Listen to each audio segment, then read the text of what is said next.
চাওক জনজাতিকৰণৰ বিষয়টো এটা অত্যন্ত এটা গুৰুত্বপূৰ্ণ বিষয়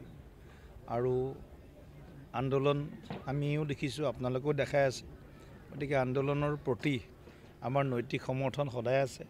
আন্দোলন মানে তেওঁলোকৰ দাবীৰ প্ৰতি গতিকে চাও সময়ত কি হয় কিছু কথা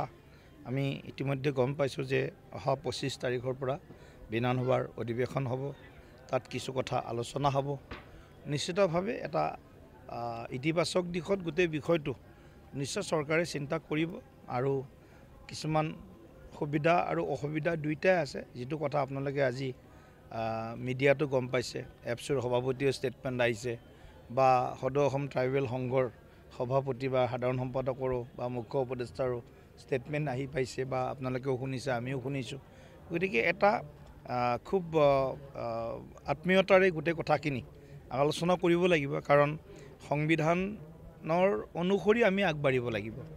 দেশৰ সংবিধানে যেটো আমাক মানে অনুমতি দিছে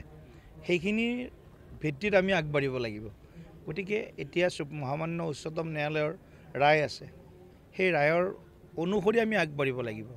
যদি ইয়াৰ ওপৰত যদি আৰু কিবা বিচাৰিব লগা হয় তেতিয়া হলে যেটো পাৰ্চেন্টেজ এতিয়া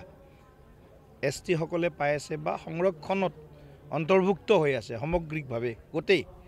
এসসি এসটি ওবিসি গোটেইখিনি গতিকে তাৰ পিছতো যদি আৰু বঢ়াব লগা হয়